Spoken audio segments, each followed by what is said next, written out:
Hello, welcome to CubsPS Plus, a Northside numbers game, a weekly podcast that dives headfirst into the analysis of hot topics driving Chicago Cubs baseball.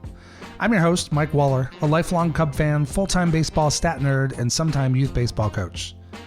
CubsPS Plus is now part of Bleacher Bunch Productions, joining great shows like The Sun Ranto Show and Cup of Cubby Blue. This will be the last episode that I cross-post to my old podcast feed and the Bleacher Bunch feed. After this episode, CubsPS Plus will be available exclusively through the Bleacher Bunch podcast feed, which can be found wherever it is you get your podcasts, and my Patreon feed at cubspsplus.patreon.com, where you can support the show and always find ad-free episodes, along with other benefits starting for as little as $1 per month. In addition to the podcast feeds, you can also find me on Twitter, X, Instagram, TikTok, Threads, Blue Sky, and YouTube, all at CubsPS Plus. A spin on the baseball metric, OPS Plus. Love the pod or hate it? Drop a review wherever it is you find your podcasts. If you've done that, thank you so much. Maybe you can share an episode with a friend. Welcome into episode 64, a Hats to the Left episode in honor of the great Pedro Strop, who pitched in 2 games with the Cubs in 2021 wearing number 64. Strop was one of the best Cub relievers ever and is one of my favorites for sure. We've talked about Shohei Ohtani and what the Dodgers are doing. We've talked about what the Cubs aren't doing. We've talked about what the Cubs might look like if they actually do nothing. Here we are, stuck in Groundhog Day, waiting for news of the first big move. Why is the baseball offseason the way it is? Why don't things move faster? This week I dig into those questions. Are you ready? I'm ready. Here we go. So hey, our national nightmare might be over. The Cubs actually made a move yesterday. The Cubs claimed catcher Brian Serven off waivers from the Colorado Rockies, and that's the first major league level move the Cubs have made this offseason. Yeah, a backup catcher. The Cubs have been stocking up on backup catchers, so maybe that's the new money ball. I don't know. See how many depth catchers you can have in the system. On the whole, it's fine. You always need catcher depth. A couple of years ago, the Cubs were grabbing guys off waivers halfway through the season because everybody got hurt. So I have no issue with this. Obviously, fans are going crazy right now because for fans, unless you're a Dodgers fan, this offseason kind of sucks.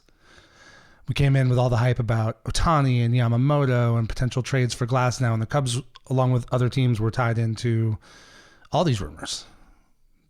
You know, maybe the Cubs were going to get one of those guys. Maybe they weren't. I think the Cubs been over this again and again and again. I think it's pretty obvious the Cubs were in to an extent on Ohtani. It's also very clear that Ohtani wanted to go to LA. And as long as the Dodgers came through with a good offer, which obviously they did, he was going to be a Dodger, and that's fine. And then Yamamoto signs. But, you know, I took a break for the holidays. Everybody's getting the crud. Traveled a little bit with family, was sick a little bit, coming off the backside now. I'm feeling pretty good. And there was just nothing to talk about. A couple times I was going to get on and record, and it's like, why? What am I going to say? I'm already impressed that you guys listen to me. Thank you so much. But I don't want to waste your time talking about stuff that doesn't even exist. And my last episode, I talked through what happens if the Cubs do nothing. And here we are still in the same spot, 2+ weeks later. I think, as I laid out there, I do think the Cubs are a 500 or slightly above team if they actually do nothing. There's potential upside from there if some of the kids hit. There's obviously downside if the kids don't hit and they have injuries and whatnot. But I also still think the Cubs are going to make some moves. But let's take a step back and talk not so much about the Cubs, and let's talk about baseball. Fans have been clamoring for more pace, more speed. Like, let's get this stuff done in the offseason. And I get it. Like, we're all excited. We want to see what the team's going to look like next year. For those of us involved in content creation, I want to start speculating about what the team's going to be next year. Start looking at the schedule. Like, how do things line up? How good do I think the Cubs can be? I don't know at this point who the Cubs are. And I think a number of other teams can probably say the same thing.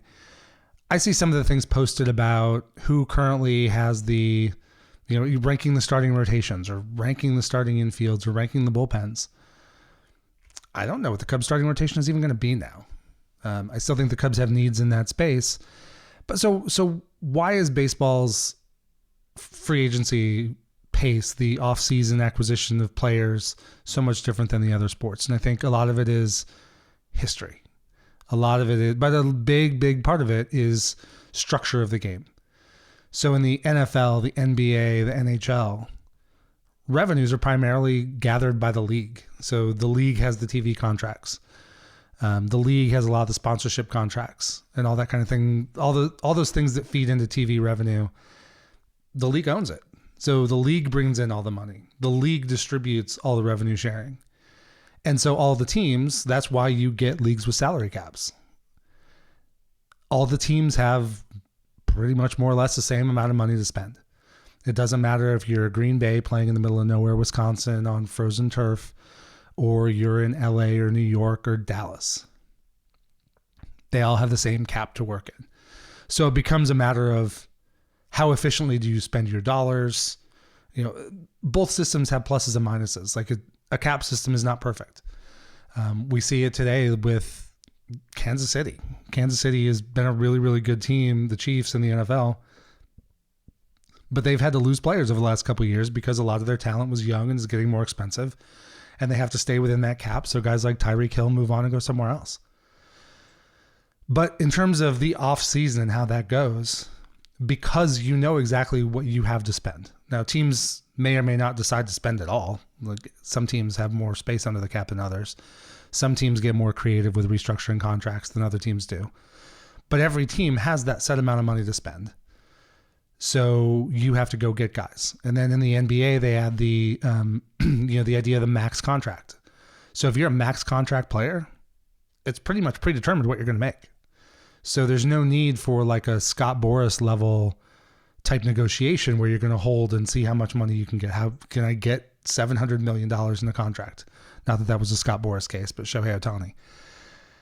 If you're a max contract guy, you're a max contract guy. So if you're a player that's going to have 5 teams after you, you just have to pick your place. And so there's not necessarily a ton of negotiation. That's where we start to see now players saying, hey, I want to play with these other players. So maybe the delay there is a little bit of time for players to recruit, see who all they can pull on into one team. Baseball doesn't work that way. So baseball, every team has their own revenue stream. The Cubs are a big market team because they're in Chicago. They've got big media deals. They have their own network. That's like the Yankees with the Yes Network. And the Dodgers are a huge market in LA and they've got a ton of revenue streams. But not every team has that. The Minnesota Twins are not the same market size. The Milwaukee Brewers are not the same market size. Some teams act like a small market, but they're really not. I've never understood the idea that Houston at any point could be a small market team. It's Houston. It's like the 4th biggest media market in the world, in the country. And I get that all of these teams are owned by billionaires or big ownership groups. Yeah. But I also understand the idea that every business, no matter who you are, the Dodgers, as much as they're spending this season, they have a budget. It's a bigger budget than most teams, and they've decided to spend a lot of money. And they've also decided to kick the can on a bunch of money down the road in deferments. So they're going to have to account for the fact that, when Ohtani ends that 10-year contract, they still owe him $680 million. And that they owe Mookie Betts $115 million after his contract's up. It's a good deal for all the reasons we've talked about. It can be a good deal for the player because they get money for the rest of their lives. It can be good for the team because it frees up cash in the short term. It can be good for the player in the short term because that allows the team to pile up more talent. But it's just a fundamentally different system. And so when there's no salary cap, and we'll sort of throw that out loosely. I know the baseball has the competitive balance tax, or commonly referred to as the luxury tax. That CBT threshold, too many owners do more or less treat it like a cap. They shouldn't, and it's all a choice. But this year, that level is going to be $237 million. Right now, the Cubs are $51 million under that. But then teams have choices. You can go over the first cap or the first hit. And after that, there's a tax on every dollar you spend above that threshold. So it's a fairly small cost, frankly. Then you move up another $20 million to $257 million, and that's the second tier. And there's some surcharges and additional tax that goes on there, but it's still, it's a choice. It is more money that you kick into the league because you've chosen to go carry a higher payroll. That's fine. And then the third tier, it comes with additional surcharges, penalties, and taxes and whatnot. And that also comes with a 10-spot fallback in your draft order. So like the Yankees and the Mets were over the third threshold last year. They're both sitting over it right now. And again, it's a choice. They've decided to spend the money. Interestingly, in the case of both teams, neither one made the playoffs last year.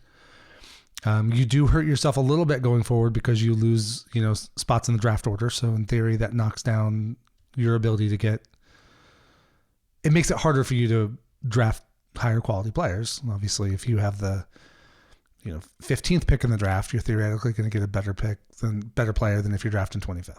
Now, a lot of that comes into how's your scouting department? How well do you develop players? Like, this isn't the NFL or the NBA where a first round draft pick is expected to be, a starter at the highest level, all-star level player the next year. That's just not how baseball works. So it's a fundamentally different system. But because teams have their own revenue streams, teams make their own choices on budget. And that's why you get the Mets spending over $300 million, and you get, teams like the A's and the Orioles recently, and some of these other teams spending, well under $100,000 on their payroll for the year. And I go back and forth on how I feel about that. I think too many teams don't try hard enough. I think every year there are some teams that bring in more money in revenue sharing from the league than they actually spend on their own payroll. I don't think that should be allowed. I do get that money's fungible and they've got other, you can put it into coaching and development and analytics and baseball science and some of the other things. And that maybe is still valid, but you're a small market team. The whole point is to give you money to compete. And if you're not putting that on the field, I have a problem with it. But that fundamentally means that there's no cap. Every team doesn't have X amount of money to spend. There's no max contract in baseball. So if you're a top end player, you might just, Aaron Nola probably could have gotten more money than he got from Philadelphia, but he's obviously happy in Philly, likes being with the team. He did get a monster contract, so I'm not going to, talk that down, but he signed pretty quickly. He clearly wanted to be in Philly. So you get some of those, but then you also get, and Scott Boras is an agent that's notorious for this. And if you look around at the top, the top lists of free agents that have not signed, we've got a number of guys. Sorry, I got my list here. No, I'm missing anybody.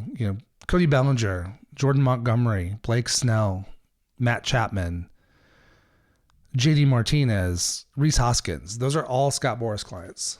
And Scott is, if I'm a player, Scott's the agent I want. He gets his guys paid. Not necessarily in every single case, but typically they get something that they're looking for. And it's, from that player's perspective, it's great, right? Like, you hire that agent to represent you, to get you the best deal. And Scott Boras does that time and time and time again. But he does that by often holding up the market. A couple of years ago, I think it was 2019, Bryce Harper and Manny Machado didn't sign until, I think, spring training had started. He will hold until they get the money. Now, the agent does work for the player. So if Cody Bellinger or Blake Snell or Jordan Montgomery wanted to be signed tomorrow and they had an offer on the table that was good enough, it's not Scott Boras holding a gun to their head, telling them not to take it. But when you go with Scott Boras, you kind of know what the game is. And right now the market's not moving that direction. And so he's holding, and those are some of the top guys. And those are some of the top guys that the Cubs have been rumored as tied to. And if you look at what the Cubs need, most of those guys fit a need that the Cubs have. And so that's kind of why things are held up. And that's why, as frustrating as it is that the Cubs have not signed a free agent yet, those guys are still in the market. Like, if those guys were gone and Jed wasn't doing anything, I'd probably be buying more into the whole hibernation Hoyer thing. Come on, Jed, wake up and do something. But that's the game.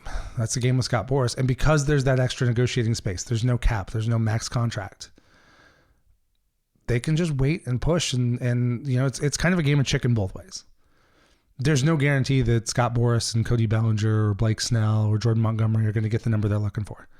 In fact, the longer this goes, some teams who were rumored to be tied in with those players have made some other additions. San Francisco, traded for Robbie Ray yesterday. So does that mean that they are maybe not as in on Shota Imanaga or Blake Snell or Jordan Montgomery as maybe they would have been rumored to be a week or so ago? They signed a Korean outfielder, Lee. So does that mean maybe they're out on Cody Bellinger when they were rumored to be in on him before? So some of these teams are kind of drying up. I think the Dodgers are probably out on most of those guys at this point because they've gotten what they need. I think Toronto's kind of in play, probably maybe for Bellinger, but with some of the additions they've made, I think they might be out on Cody Bellinger too.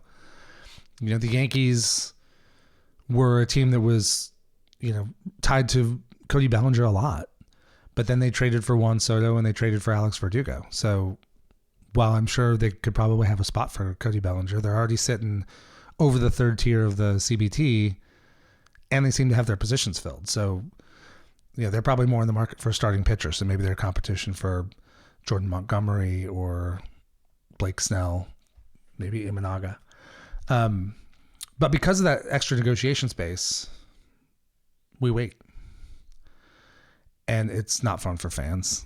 CubsCon is coming up next weekend. And that's a time when I'm sure Jed would prefer to have his offseason mostly done, have a couple, big signees that he's brought in or guys he's traded for, and be able to showcase them at CubsCon and have the fans be happy and get everybody revved up and excited for spring training.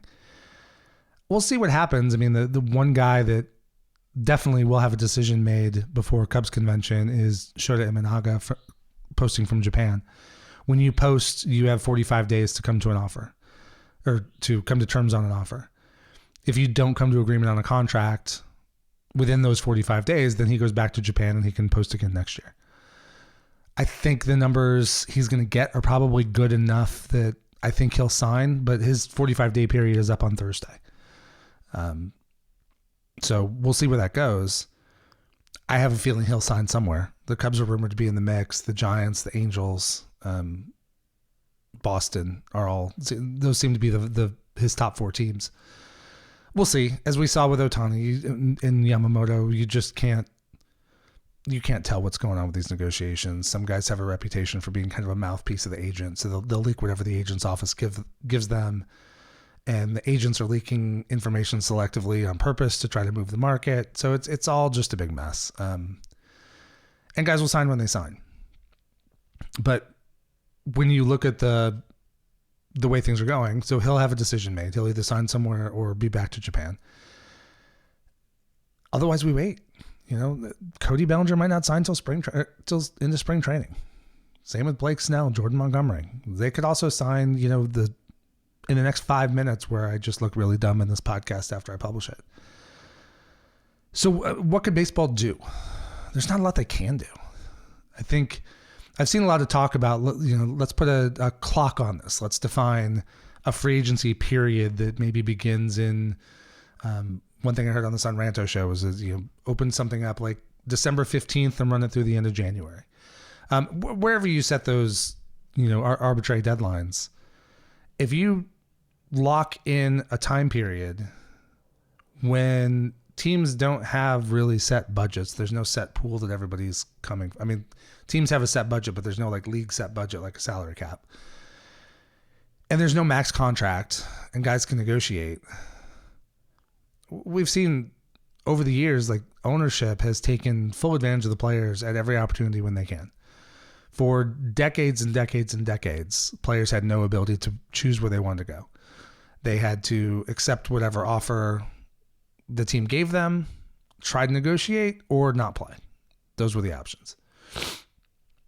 It's gotten better since Curt Flood, challenged and led to players' free agency. But even then, through the 80s, there was proven collusion among the owners to not pay free agents and not go after other teams' players. To the point where legendarily Andre Dawson, when he wanted to get out of Montreal, get off that nasty, horrific concrete AstroTurf they had up there, he came to the Cubs and said, just pay me whatever you want to pay me and I want to be a Cub. So the Cubs got him. He hit 49 home runs and won the MVP for $500,000. which that was 1987. That was a long time ago. But that was still not even close to star money in 1987. And he wound up making money with the Cubs, whatever. But if you set up a situation where ownership has some ability to manipulate things, we've seen it with service time. We saw it with the Cubs. The Chris Bryant wasn't ready for the major leagues until he magically hit the day where the Cubs kept the extra year service time. And I think maybe they would have waited a little bit longer to make it look a little bit better, except that they had an injury and then needed Chris Bryant to come up. But teams are going to do that. If you put an arbitrary deadline on it, it does put pressure on both sides, but it puts more pressure on the player than the team for the most part. And I think if you tried to put in a defined period, it would have to be kind of a double set anyway. You'd have your free agency period and then it stops, and then there would be no more signings until, I don't know, maybe some point after the season starts. I don't think the Players Association would go for it, because you start getting down to that, last minute, and teams are going to sit on their cash and hold negotiations to the end. And in a few cases, I'm not worried about the stars. Shohei Ohtani in any situation, any scenario is going to get his money. Max Scherzer is going to get paid. Carlos Correa, well, aside from the whole knee thing, is going to get paid. Those top elite free agents. Juan Soto next year, it doesn't matter if you have a 2-day free agency window or a 3-month free agency window or no window. He is going to get his money, and he is going to be probably one of the first to sign, because there's going to be so much competition for his services. It's that middle tier player. It's the lower end player. Those are the guys that probably get hosed in that situation, because you get to the end and you got to find a team. These guys, that's what they do. They love to play. They want to have a career. They want to grow their career. That's how they make their money. They're going to have to take an offer. And if you set that arbitrary deadline, teams can wait and teams can slow play and do all the things. And in a few cases, you'll get some negotiation. Maybe it works out better for the player, but I think on the whole, it would not work out great for the players. So I just don't know there's much we can do. I think we just have to acknowledge that every offseason is its own thing, And I went back and looked at the Cubs, since Jed took over. And of course, a lot of weird things go into play there. So he was named president of baseball operations in early November after the 2020 season. So we're in the COVID era. We don't know what the fan situation is going to be for 2021. That's the unfortunate time where Tom Ricketts talked about biblical losses and all the things. So I wanted to see if there was kind of a trend. Does Jed typically slow play this as a matter of habit? Is that his thing? I think I know what his plan is for this year, and we'll get into that in a minute. But when I look at, after the 2020 season, the first big moves he made in December, they non-tendered 4 guys. And there was a few of those, but that year included Ryan Tepera, Albert Almora, and the big one, Kyle Schwarber. That was a waiver claim for a bench guy, and then there was the Yu Darvish trade. And that came, I think, directly out of COVID. It came directly out of stuff I've talked about, where the Cubs just never effectively dealt with their young core and what those guys were starting to make in arbitration. So the Cubs, I've talked about it quite a few times, the Cubs kept increasing the cost of Chris Bryant and Javi Baez and Kyle Schwarber and Albert Almora and Addison Russell for a while and Wilson Contreras eventually. And, those guys were getting more and more expensive as they progressed through their arbitration years. And the Cubs never picked one or two to extend and kind of set that base price. Like the Cubs did this year with Happ and Horner. With Horner, they bought out his arbitration years, tacked on one at the end, and established a set price. So now the Cubs are not going through arbitration looking at annual raises for Nico Horner that's baked in. He is going to make more in these early years than he probably would have during arbitration. On the backside, he'll make a little bit less probably. So it's a good deal for the Cubs, good deal for Nico. Locks in money, still gives him a chance to hit free agency at a pretty young age. And similarly with Happ. Now, Happ would have been a free agent this offseason, so that's a little bit different. The Cubs weren't buying out arbitration years, but they were able to take a guy who wanted to stay in Chicago, popular among fans, and lock him in for, now 3 more years. But the Cubs never did that before, so they kept increasing there. So that led to things are getting more expensive. Then you factor in COVID in 2020, and the revenues are all shot. I know Ricketts had a bunch of loans due for renovation work on the stadium and stuff being done around Wrigleyville. So that was kind of a disaster. That was kind of the one that really got the rebuild started. At the time, I know I sort of thought the Cubs had a chance to compete in 2021. Running it back one more time, even though, as Theo had said, the offense was broken and all those other things. There was a chance if Chris Bryant gets back and stays healthy, and Anthony Rizzo is Anthony Rizzo, and, Javi gets back to as close to MVP form, and, there was a chance that team could compete. Didn't come to pass. But that season, so after the Yu Darvish trade, the Cubs made a couple minor league free agent signings in January, and then a bunch of signings in February. Now, that's a year where I think the market was a little bit later. That was definitely, it was before the lockout, and it was a year where a lot of that stuff happened later. So once it hit February, they wound up signing 8 guys, including Jock Peterson, Andrew Chafin, Trevor Williams, Jake Arrieta, et cetera, et cetera. Made another waiver claim, a couple more free agent signings in March, and then that was their team. So that year was a little bit later. After the 2021 season, again, so Jed had to deal with the COVID, and then we're heading into the work stoppage, the CBA negotiations, and everybody kind of expected there to be a work stoppage, and there was.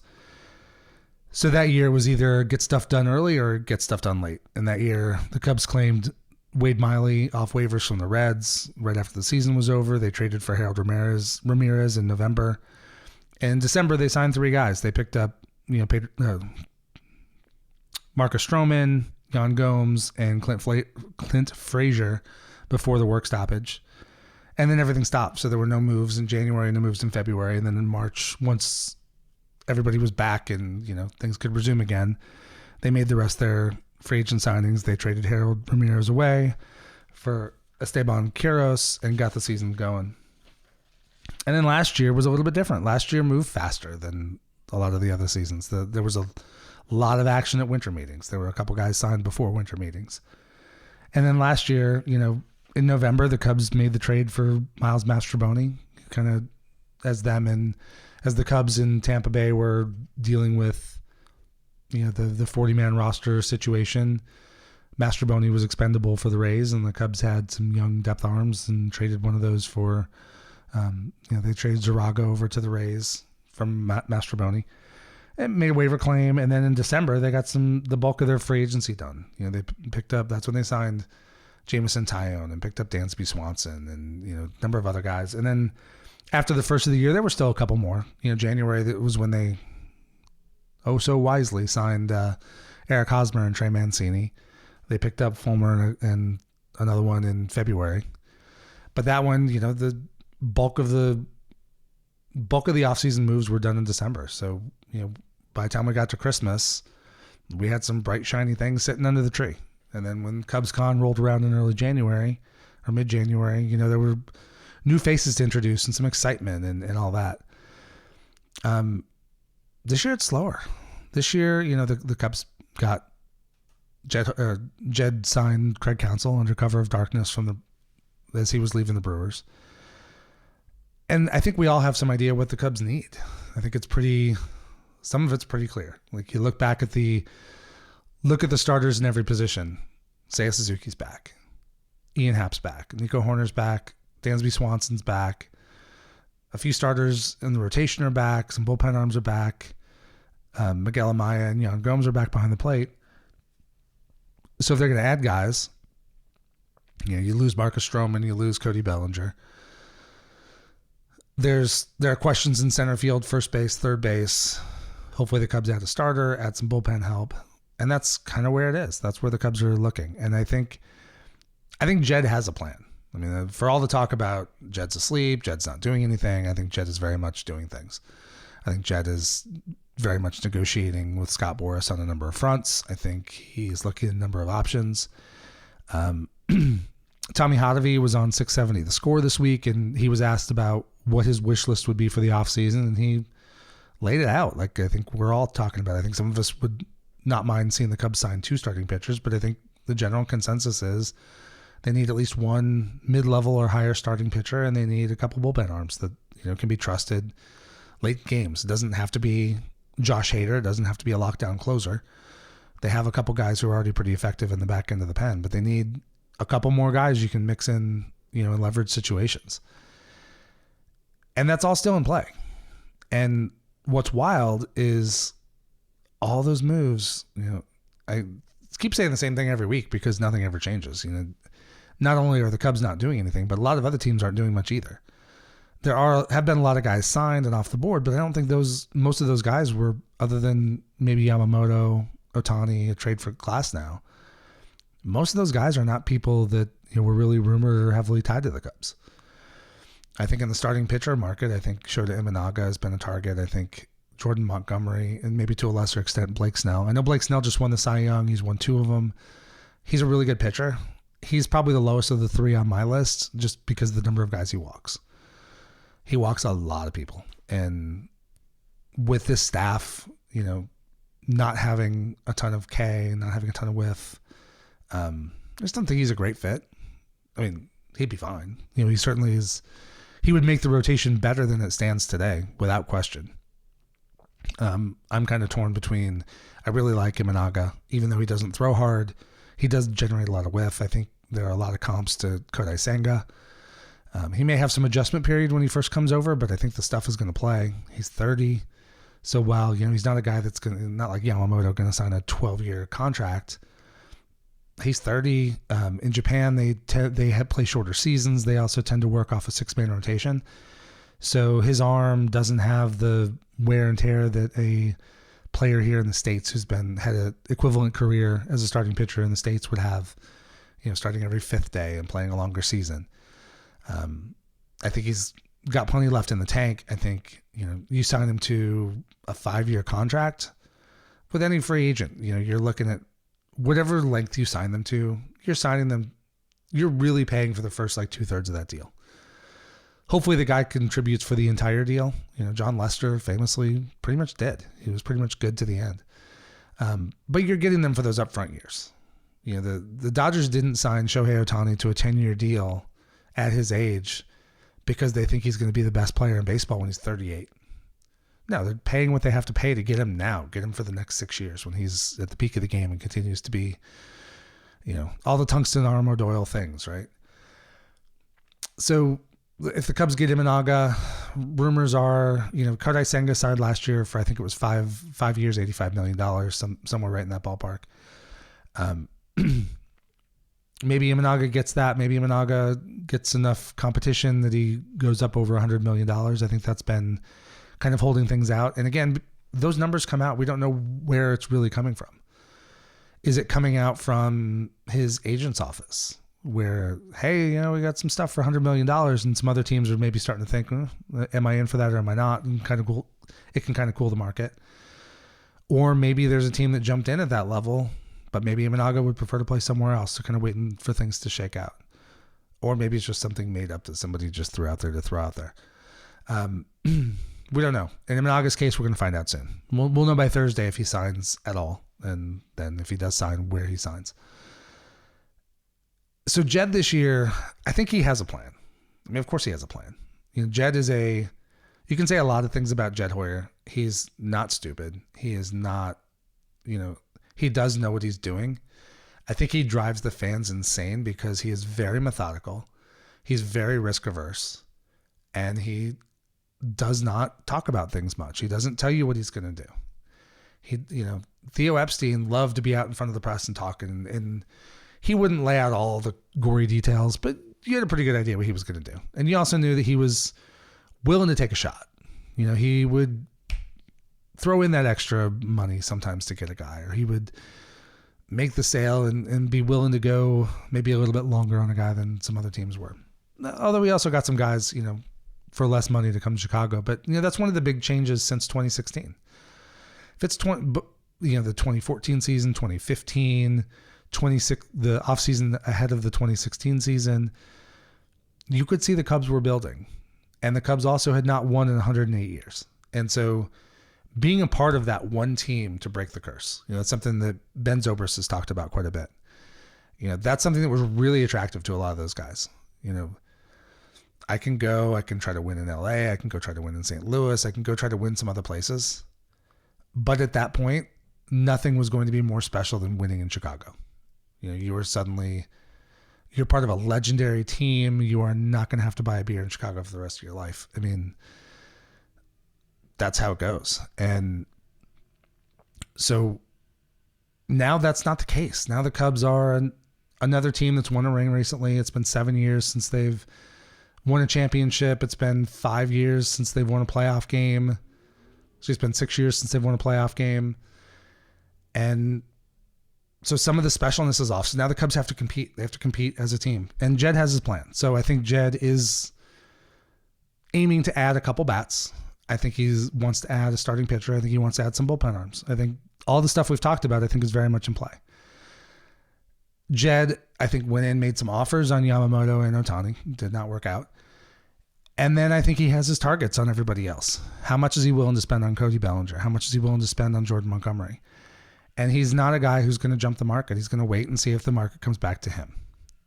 I think there are thresholds where he would just be out on a guy. I also think he's going to hold for his number as long as he can. And then I think within a certain range, I think if it's within a certain range, I don't think Jed's going to be outbid.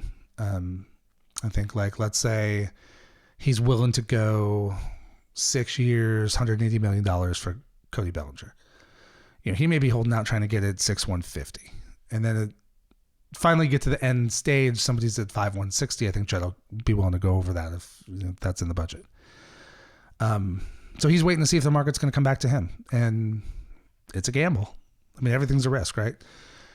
He is fighting against the risk of taking on a bad contract that's going to be an albatross in the future. That's a strategy. The other risk is that he holds so tight to his numbers and so tight to his targets that he potentially misses on guys. We'll see. And in some cases, I would not want the Cubs to pay $700 million for Cody Bellinger. I mean, of course, nobody's going to pay that for Cody Bellinger. So there are points at which it's ridiculous and Jed shouldn't sign him. There are also situations where, yeah, that's a great deal. I'm glad you got him. That's a really good negotiation and you did what you're supposed to do. We'll see. I think everything is holding. I think Jed is waiting to see if the market's coming back to him. And I think in a couple of cases it might. I think the biggest thing for me is, why some of the supplementary extra moves aren't happening. I get that, the Boris clients are out there. They're going to hold and wait for the offers to come in. But there's also, they need bullpen arms. And there's really no reason why Robert Stevenson or Brent Suter or some of these other guys, why aren't they signed yet? And again, it's not just Jed. They haven't signed with anybody. So why are some of those bullpen pieces not going? Is it the market waiting for Josh Hader to sign somewhere? Some of those guys aren't closers, so I don't necessarily see that. So it is a little frustrating, and I'm probably a little more patient with it than some fans are, certainly than a lot of people are on Cubs Twitter. But it's getting to the point where I don't understand why some of the moves aren't happening. I get why, that chunk of guys are still out there, and nobody else is making those moves either on those guys. So, it's not just Jed, but it's about time to start moving. So what are the Cubs going to do? I think they have options that I talked about. I think they're a decent team without making a bunch of additions. So I don't think there's reason for Jed to go out there and get desperate and negotiate against himself and all that sort of thing. But, this has not been a super fun offseason. I think we were all hoping to have something really exciting before Cubs convention. I am going to go next week. It's going to be my first Cubs con. So, maybe you'll run into me, say hi. Hopefully meet up with some people out there. I think it's going to be a good time, but it'd be a lot more fun if they're introducing Shohei Ohtani or announcing that Cody Bellinger's back or, talking about Jordan Montgomery. But we'll see. The one thing I will continue to say is there's no clock on this. That's how baseball works. And so if Jed ultimately does nothing, there's going to be all kinds of time through spring training in the first part of the season to be mad that he didn't upgrade the roster. And on the flip side, if he does make those moves, if we do go into the spring training with Rhys Hoskins and Cody Bellinger and, Montgomery or Imanaga and a couple of really good bullpen arms like Suter or Stevenson or some of the other guys on the market, if they fill those holes and address those needs, awesome. Like, you don't get demoted a couple wins because you didn't do it in December. It's just right now, fans want news. Fans want to see action and nothing's happening. So hopefully everybody can find a little something. The NCAA championship game is Monday, Michigan and Washington. We've got NFL in the last regular season weekend this weekend. Then playoffs are coming. College basketball is in full swing. Go watch Caitlin Clark. I mean, she's putting on a show every single game. There are other things to watch, but baseball's kind of torture right now. So best advice I can give is be patient and keep refreshing Twitter, right? It's going to be what it's going to be. Hopefully in a week, hopefully the Cubs do something before Cubs convention. I'll probably record something before I go next week. I might do a couple shorts while I'm out there and then talk about my experience once I come back the following week. I want to get some guests back in here now that we're through the holidays, working on some people in the Cubs organization, continue to talk about prospects and some of those kinds of things. I want to talk about hitting and developing power. I've got some ideas going. I want to talk about pitching. I've got a couple guests that I'm trying to line up there. So I think it's going to be an exciting offseason in the podcast world anyway. I think we're going to have some interesting things to talk about and then get into spring training, and then hopefully the Cubs are good. That's all of us want. We can argue about who they should get or who they shouldn't get, or whether Jed's good at his job or bad at his job, or whether he's sleeping on the job. We all just want the Cubs to compete. We want the Cubs to compete for the division championship. We want the Cubs to be a factor in the postseason. We want to see them have the chance to go on a deep run. That's what we all want. It's what I want. It's what you want. It's what we're all waiting for. Thank you for joining me today. If you like this episode, please drop a rating and a review wherever it is you get your podcasts, and share an episode with a friend. Just a few seconds from you gives me great feedback and helps other Cub fans find the show. Going forward, you'll be able to find this podcast as part of Bleacher Bunch Productions under the Bleacher Bunch feed, wherever it is you get your podcasts. You can also find me on Twitter, Instagram, TikTok, Threads, Blue Sky, and YouTube, all at CubsPS+. And check out the Patreon page at CubsPSPlus.patreon.com to help support the show, as David Elliott has done. As always, the theme music for this podcast is Prospect Park West by Jerry McCoy. This is Mike Waller, host of the Cubs PS Plus podcast. Every day with Cubs baseball or talking about Cubs baseball is a great day. Go Cubs!